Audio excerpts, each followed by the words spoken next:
जय हिंद दोस्तों। आज हम इस वीडियो में जानेंगे कि इंडियन बैंक का जो हम लोग वर्क किया जाता है, इंडियन बैंक पीसी का, इसमें हम लोग का काम करने का कितना कमीशन मिलता है पर ट्रांजैक्शन, चाहे अकाउंट ओपनिंग, आरडी, एफडी, जो भी हम लोग करते हैं काम इसमें, उसका कितना कमीशन मिलता है। तो आज हम इस वीडियो में यही चर्चा करेंगे। तो चलिए बने रहिए वीडियो में, आगे हम बताते हैं कि कितना कितना कमीशन मिलता है हर एक सर्विस पे। तो देर न करते हुए चलिए चलते हैं और देखा जाए कि कितना कितना कमीशन मिलता है। दोस्तों एक निवेदन और करूंगा कि यदि हमारे चैनल पे आप नए हैं तो चैनल को सब्सक्राइब करें, जिससे भविष्य में आने वाली सभी जानकारियां, सभी प्रकार की जानकारियां आपको इस चैनल के माध्यम से दिया जाता है। तो चैनल सब्सक्राइब कर लेंगे तभी हमारा हर वीडियो आपके पास पहुंचेगा, उसका नोटिफिकेशन मिल जाएगा। अन्यथा सब्सक्राइब नहीं करेंगे तो हमारी वीडियो का नोटिफिकेशन आपके पास नहीं पहुंचेगा। तो मैं आपसे यही करूंगा गुजारिश कि आप चैनल को सब्सक्राइब कर लें, जैसे हम कभी वीडियो अपलोड करें तो आपके पास पहुंच जाए। तो चलिए चलते हैं स्क्रीन की तरफ और देखते हैं कितना कितना कमीशन मिलता है।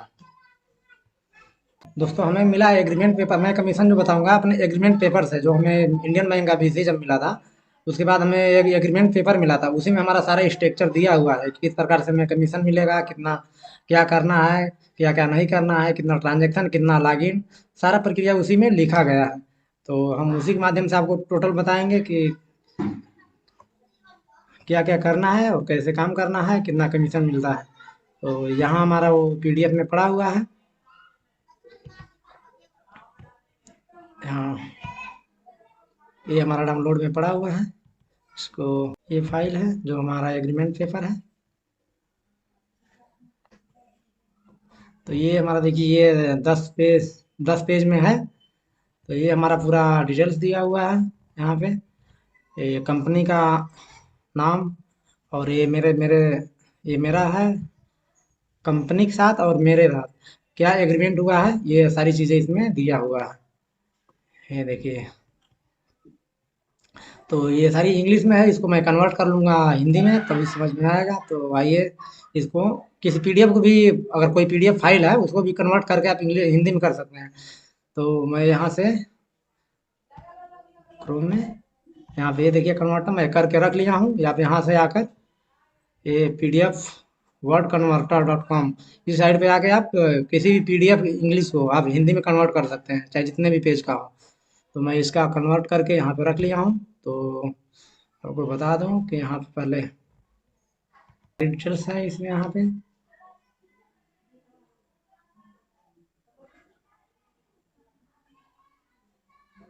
तो ये सारी प्रकार ये दी गई 2014 में, मतलब ये आरबीआई की गाइडलाइन द्वारा ये सारी जारी कर दी गई थी। तो आइए हम लोग आगे बढ़ते हैं।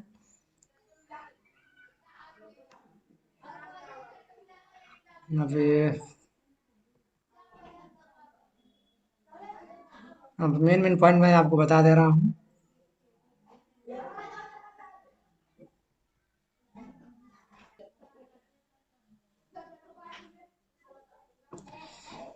देखिए यहाँ पे आ गया अनुलंघन,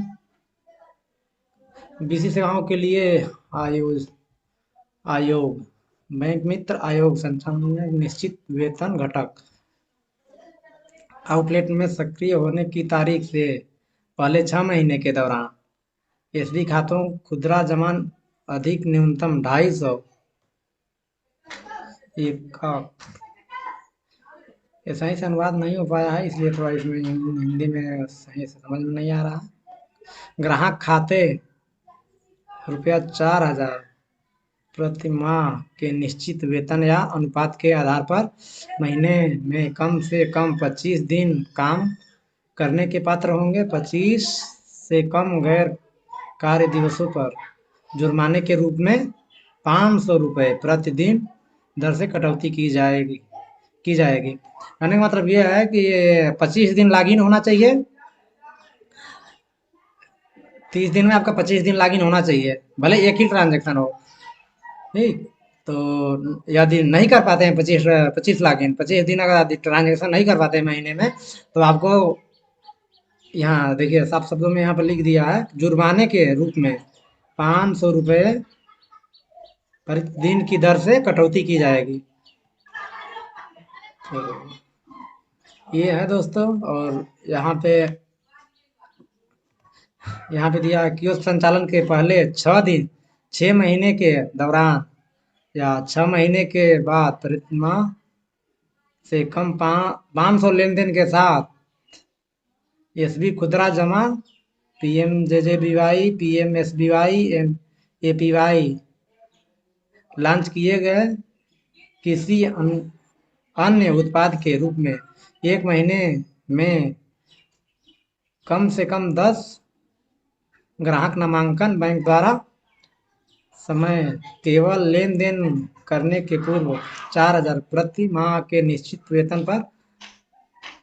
वेतन पारिक के लिए पात्र नहीं होंगे। केवल न्यूनतम 500 या उससे अधिक लेन देन करने वाले बैंक मित्रों को प्रति माह या अनुमानित अनुपातिक आधार पर निर्धारित 2,000 रुपये का भुगतान किया जाएगा। कहने का मतलब कि ये यदि आप P M J J B Y S B Y जो भी बीमा है, महीने पे आप 10-10 नहीं कर रहे हैं और 500 ट्रांजेक्शन नहीं कर रहे हैं, तो आपका ये 4,000 जो वेतन है ये नहीं दिया जाएगा, उसमें आपको 2,000 दिया जाएगा।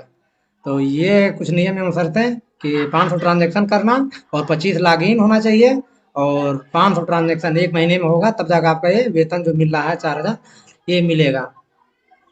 तो यहाँ पर दिया है यदि बैंक मित्रों के प्रोत्साहन सहित कमीशन या परिवर्तनीय घटक 25,000 या अधिक है, वो 4,000 के निश्चित वेतन घटक के लिए पात्र नहीं होंगे। यदि आपका कमीशन 25,000 तक बन रहा है, मतलब काम करके आज कमीशन आपका 25,000 बन रहा है, तो उसमें आप 4,000 ये वेतन आपको नहीं दिया जाएगा। जब यहाँ कमीशन की बात आती है कि हम किसी भी वर्क जो करेंगे, खाता खोलेंगे तो उसका कितना कमीशन मिलता है, तो यहाँ पे देखिए किसी किसी भी माध्यम से खाते मतलब कि खाता खोला गया किसी सेविंग अकाउंट का, जो खाता हम लोग खोलते हैं बैंक मित्र को, तो वहाँ पे 16 रुपये कमीशन का भुगतान करना होगा। मतलब 16 रुपये कमीशन एक अकाउंट पर अकाउंट पे हम लोग का दिया जाता है। और वहीं पे आर डी एफ डी और फिक्स डिपॉजिट जो होते हैं, यदि हम वो इनरोलमेंट करते हैं तो ये प्रति इनरोलमेंट 8 रुपये कमीशन बनता है। और यहाँ जेजेबीवाई के लिए भिन्न स्लैब द्वारा के अनुसार अधिकतम मतलब अधिकतम 24 रुपये आपका मिलेगा। पीएम जेजेबी वाई प्रधानमंत्री जीवन ज्योति बीमा जो है, उसका अधिकतम आपको 24 रुपया कमीशन दिया जाएगा। पीएम एसबीवाई के लिए प्रधानमंत्री सुरक्षा बीमा योजना जो होता है 2 लाख का बीमा, तो उस पे आपको मिलेगा 0.80 पैसा, मतलब 80 पैसा, मतलब 1 रुपया मान लीजिए, कहा जाता है कि 1 रुपया दिया जाता है, लेकिन यहाँ पे 80 पैसा ही दिया है। एक पीएम एसबीवाई करने पे प्रधानमंत्री सुरक्षा बीमा योजना करने पे 80 पैसा का कमीशन मिलता है एक इनरोलमेंट करने पे। अटल पेंशन योजना आदि करते हैं आप, तो यहाँ पे 40 रुपया का कमीशन दिया जाता है। और वहीं पर नवीनीकरण, जैसे मान लीजिए किसी का बंद है, वो अगर चालू करा रहे हैं, तो वहाँ पे 20 रुपया का कमीशन बनता है। यहाँ पे अटल पेंशन योजना ईपीवाई, अटल पेंशन योजना में यहाँ पे 40 रुपया कमीशन बनता है, और नवीनीकरण अगर रिन्यूअल करते हैं तो 20 रुपया कमीशन बनता है।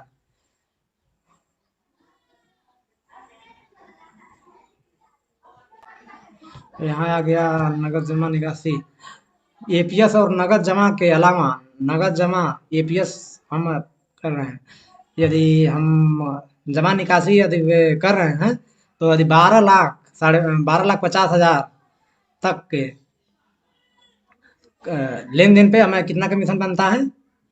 यहाँ पे लेन देन का कमीशन अगर 12 लाख तक अगर करते हैं, 1 रुपये से लेकर 12 लाख तक का हम लेन देन करते हैं, तो वहाँ पर 0.32%, मतलब 32 पैसा हमें कमीशन दिया जाता है। 0.32%, मतलब 10,000 पे 32 रुपया, लेकिन अधिकतम तो यहाँ 12 लाख रख दिया है, 12 लाख तक ही हमको ये कमीशन दिया जाएगा।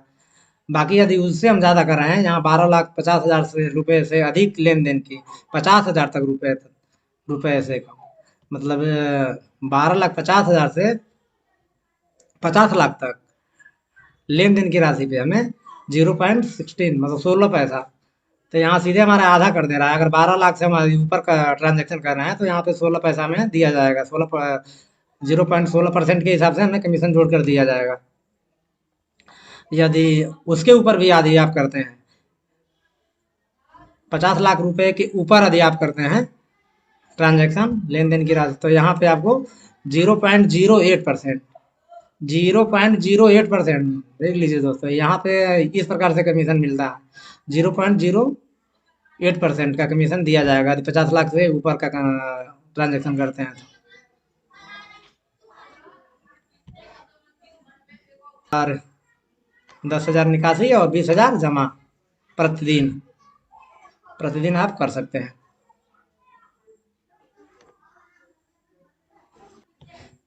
ये नगद जमा राशि का है, वही सेम कमीशन जो एपीएस में मिल रहा है हमें, वही सेम कमीशन इस पे भी है। लेकिन यहाँ पे राशि का 0.32% न्यूनतम और आपका अधिकतम 0.80%। अधिकतम प्रति लेन देन 8 रुपये, अधिकतम 8 रुपये ही आपको दिया जाएगा। और यहाँ पे ये स्टार्टिंग 32% के हिसाब से दिया जाएगा। अधिकतम यदि जमा करते हैं आप तो आपको 8 रुपये तक का ही दिया जाएगा प्रतिदिन। अधिकतम 10,000 खाता लेन देन, अधिकतम संख्या एक निर्धारित। आप डेली 10,000 का निकासी कर सकते हैं। ईपीएस प्लेटफॉर्म लेन देन का टिकट आयकर 10,000 कोई भी सी। तो मतलब किसी और खाते से आप इस खाते में ट्रांसफर करते हैं चाहे जमा करते हैं तो उसमें कोई कमीशन आपको नहीं दिया जाएगा। और यहाँ नगद निकासी हमारे रुपए कार्ड, जो एटीएम कार्ड से अगर निकासी उकासी पे तो वही सेम कमीशन यहाँ पे वही चीज़ है जो एपीएस पे था। 12,50,000 तक यदि लेन देन करते हैं तो 0.30% और 12,50,000 रुपए से अधिक 50 लाख तक करते हैं तो यहाँ पे 16% और 50 लाख रुपए से ऊपर करते हैं तो 0.8% का कमीशन दिया जाता है। ये एटीएम का यदि करते हैं तो। और यहाँ पे एक चीज़ और दिया है, यहाँ पे जो हम खोले गए खाते में मान लीजिए हम बहुत लोग पुराने बीसी हैं जो कि खाता 5,000 6,000 खोले हैं, उसमें यदि कस्टमर बैलेंस रखता है मेंटेन करके रखता है, लाख लाख 2 लाख 10 लाख रुपये अगर रखता है कस्टमर अपने अकाउंट में, तो उसका यहाँ पे इंसेंटिव दिया गया है। तो 10 लाख रुपए तक का 10%, 10% तो 0.8% का मंथली दिया जाएगा। और 10 लाख रुपए से 25 लाख रुपए के बराबर में तो 0.15%। जब 25 लाख से 50 लाख के बराबर में रखता है तो उसे 4,000 दिया जाएगा। इंसेंटिव है वो जो खोले गए खाते में यदि कस्टमर मेंटेन बैलेंस करके रखता है इतना तो आपको इस प्रकार से इंसेंटिव मिलता है। तो ये तो काफ़ी अच्छा है कि यदि खाता ज़्यादा से ज़्यादा खोल लिया जाए तो इंसेंटिव काफ़ी बढ़िया है। यहाँ पे अधिक से अधिक यहाँ 35,000 तक इंसेंटिव है।